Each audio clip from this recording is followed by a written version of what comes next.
It is under the Ministry of Agriculture, Government of India. You are most welcome here.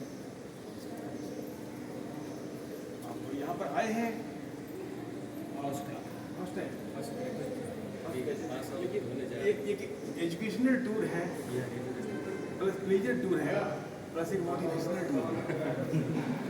सही है। Student यहाँ क्यों आते हैं? यहाँ से खाली हाथ न जाए। इंस्टीट्यूट में सोशियोलॉजी समाजशास्त्र से जुड़े हुए हम लोग फिश डिवीजन जो है ना, एक fisheries economy and extension division sociology से जुड़ा हुआ है। स्टूडेंट को मोटिवेट करने का काम भी है। स्टूडेंट जब यहाँ आए हैं तो यहाँ से क्या हासिल करके जा रहे हैं? खाली हाथ नहीं जा रहे हैं। एक मोटिवेशन है कि हम जो नेक्स्ट 5 ईयर स्पेंड करेंगे, हमारी जो टारगेट होगी जाने की, डिटर्मिनेशन होगा, वो CIP में स्पेंड करेंगे। आप एक डिटर्मिनेशन के साथ यहाँ जाएँ कि मेरा MFSC यही से होगा, PhD यही से होगा। ये इंस्टीट्यूट काफ़ी अच्छा लगा, नंबर 1 इंस्टीट्यूट है फिशरीज का पूरे इंडिया में। तो सबों को सफलता तो नहीं मिलती है। 96 सीट है यहाँ पर, कैंडिडेट 5000 है, लेकिन ये कहावत है, कोशिश करने वालों कभी हार नहीं होती है। आइदर ए विन और लर्न समथिंग, या तो वो जीत जाता है या कुछ सीख लेता है। इसलिए कभी निराश होने की जरूरत नहीं है। यहाँ पर एक बार 90 स्टूडेंट साइंटिस्ट बने। यहाँ पर 90 स्टूडेंट एक बार में साइंटिस्ट बने ICR में। तो सफलता कभी कभी किसी को तुक्के से मिल जाती है। सीट ज़्यादा था, सारे लड़के निकल गए थे। फार्म डिवीजन के तो 100% साइंटिस्ट बन गए थे। लेकिन कहावत है कि सफलता के पीछे एक संघर्ष लंबा होता है। तुक्के से मिल गई तो कोई बात नहीं है, लेकिन एक लंबा संघर्ष होता है। तो कभी कभी को हिम्मत नहीं आना चाहिए और लगे रहेंगे। तो यहाँ पर 11 डिवीजन है। एक farm division, aquaculture division, net पर देखेंगे बहुत मिलेगा, एक्सटेंशन डिवीजन और processing division, genetics division, biotechnology division. सबों को जितना घूम सकते हैं घूमिए आप। एक दिन में तो सारा चीज़ को समझने का सही नहीं है, लेकिन ग्लिम्पसेस एक है, एक झलक इसमें, वो झलक से मोटिवेट लोग हो जाते हैं। मेरा डिवीजन रिमोट सेंसिंग है, GIS है। ये डिसिप्लिन मैंने ISRO से MTech किया है। IRS देहरादून में जो इंस्टीट्यूट है ISRO, वहाँ से मैंने MTech किया। तो एप्लीकेशन ऑफ रिमोट सेंसिंग जैसे फिशरीज एक न्यू डिसिप्लिन है। समुद्र में मछलियाँ हर जगह नहीं मिलती है। एक पोटेंशियल ग्राउंड होता है, आइडेंटिफाई करनी पड़ती है, यहाँ मछलियाँ हैं, यहाँ मछलियाँ नहीं है। हर जगह नहीं बोट लेके घूम दिया जाएगा, मछली मिल जाएगी, ऐसी बात नहीं। पोटेंशियल ग्राउंड आइडेंटिफाई करके टारगेट तक पहुँचना है और वहाँ से मछली निकाल। गुजरात में 1 घंटे में कैच फॉर फॉट 1 घंटे में कितनी मछली मिलती है? 1 घंटे में 4000 kg मछली तो लोगों को मिलती है। और जो नॉन PF जेट में गए 1 घंटे में 400 kg मछली मिली है। उसका इंफ्रास्ट्रक्चर मेंटेन नहीं हो पाता। तो आप पोटेंशियल ग्राउंड आइडेंटिफाई करनी है और धीरे धीरे कैच जो कि बढ़ रहा है, कैच बढ़ रहा है। और अभी 4.1 मिलियन टन हो गया।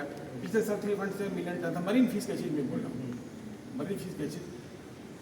और जब देखेंगे तो हमारे इंडिया का ग्राफ पूरे वर्ल्ड में, चाइना $81 बिलियन का फिश कैचेज मछली बेचता है, $81 बिलियन, लेकिन हमारे यहाँ $11 बिलियन। कितना डिफरेंस है नंबर 1 और नंबर 6 पर है हम लोग मरीन कैचेज में। वाइट कितना बड़ा गया अभी। ऐसा नहीं कि बहुत बड़ा समुद्र उसके पास है।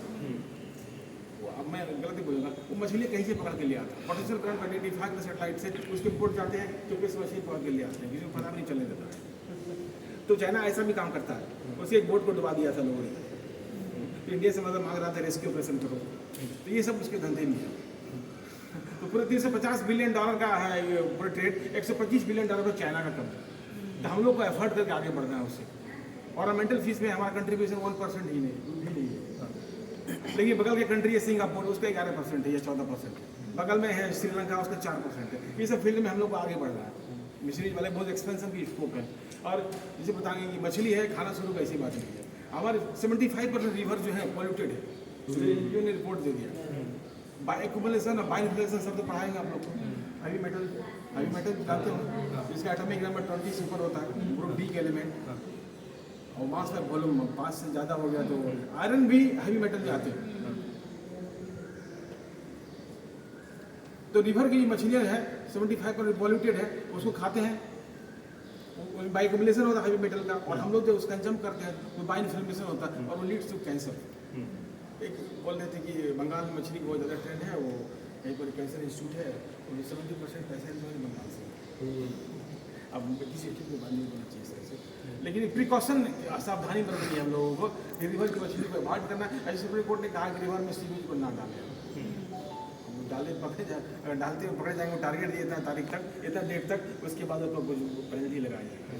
तो रिवर को क्लीन रखना, और रिवर की मछलियाँ खाना कितना डेंजरस है, ये कैंसर पेशेंट पता चलता है कि स्टेट के कितने कैंसर पेशेंट यहाँ पर है। तो हमेशा नहीं ये मछली खाना शुरू कर रही है तो बहुत बेनिफिशियल है, उसके साइड इफेक्ट भी बहुत सारे होते हैं। रिजर्वायर फिशरी बहुत बड़ा 20,000 हेक्टेयर का है वो वाटर एरिया, लेकिन रिजर्वायर में पोटेंशियलिटी नहीं होती है, बहुत लो पोटेंशियलिटी होती है, क्योंकि उसमें NPK नहीं होता, नाइट्रोजन पोटेशियम फास्फेट नहीं होता है, और फाइटोप्लैंक्टन की ग्रोथ की जरूरी होता है। और सीधे रेन वाटर है, हार्वेस्टेड रेन वाटर है, और एकदम बिल्कुल पानी जो है ना क्लाउड से आता है उसका, वो स्ट्रेटोस्फेयर से आता है सीधे, H2O बन के स्ट्रेटोस्फेयर में गया, वहाँ सीधे आता है वो रेन वाटर से, उसमें NPK नहीं होता, सीधे H2O होता है। तो H2O कैसी मछली पलेगी क्या सर? तो वाटर एरिया है जहाँ पानी है मछली पलेगी, ऐसी कोई जरूरी नहीं है, आपको न्यूट्रिएंट जरूरी उसके लिए होता है, लेकिन लोगों ने इसका अल्टरनेट निकाला है, और केज कल्चर से बहुत अच्छा प्रोडक्शन रिजर्वायर मिलता है, केज कल्चर से बहुत अच्छा प्रोडक्शन रिजर्वायर मिलता है। आप क्या आप जब घूम के सर जी जब घूम लीजिए हमारे छोटी को भेजना पता क्या नहीं सही क्या पढ़ाए आपको, तो रिजर्वायर में बहुत अच्छे प्रोडक्शन मिलता है रिजर्वायर से। तो और इनलैंड फिशरी तो काफ़ी अच्छा ग्रोथ बना है, पॉन्ड फिशरी काफ़ी अच्छा ग्रोथ बना है, ट्रेमेंडस ग्रोथ है। और सलाइन वाटर कल्चर में एक न्यूट्रिएंट की कमी थी, पोटेशियम, उसको लोगों ने आइडेंटिफाई कर लिया। आप देखेंगे 5 ppm का जो पेपर प्रोड्यूस होता है, 5 ppm का जो पानी होता है सलाइन वाटर, उसमें मात्र 9 मिलीग्राम का पोटेशियम का लगेगा, लेकिन होना चाहिए कितना 51 मिलीग्राम, कितना ह्यूज डिफरेंसेस है। आप परसेंट क्लैट की मात्रा को बढ़ा देते हैं आप, तो आपको सर्वाइवल 100% CFE के साइंटिस्ट रवि फुटेगा कटिंग यूनिवर्सिटी तो चलेगा कटिंग, आप लोग भी कटिंग जाएंगे, रवि फुटेगा मोटिवेट करने की यहाँ पर साइंटिस्ट थे, उन्होंने 4 साल जॉब करने की पहले अगर छोड़ देते हैं साइंटिस्ट को जॉब पलेटी भरनी पड़ेगी, 4 लाख कम करेंगे, और पलेटी भर के उस कम था, पलेटी भर करके चले गए कटिंग, जॉब छोड़े साथ ही पलेटी देना पड़ रहा था। 4 साल पहले तो जॉब छोड़ दिए साइंटिस्ट का, पेनल्टी भरनी पड़ती है, तो पेनल्टी भर के कटिंग चले गए। तो कभी कभी आते हैं यहाँ पर, उन्होंने आइडेंटिफाई किया कि पटल प्लांट की मात्रा इतनी कम, और अब ट्रेमेंडस से ग्रोथ मिला सलाइन वाटर का। सलाइन वाटर आपको गुजरात इलाके में not be the job seeker, you should be job provider, you should have determination कि हम किस फार्म बनाएंगे। मनोज शर्मा, उदय शेट्टी नाम मुझे बोला था, उन्होंने कम से कम बनी उसकी प्रॉपर्टी का नाम नहीं बोलूँगा, आपको पता चलेगा मैं का सूरत में स्टैंड करती है। और सूरत देखिए पहली पहचान थी diamond city aquaculture, diamond city और टेक्सटाइल थी, अब उसकी पहचान एक्वाकल्चर सिटी की 8 लाख का झींगा को उत्पादन होता है, इसी 8 लाख इसी एक छोटा सा इलाका मोर भगवा ऑयल पार्क,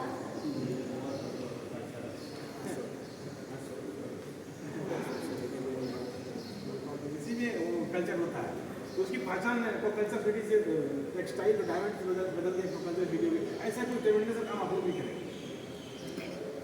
ठीक है, मैंने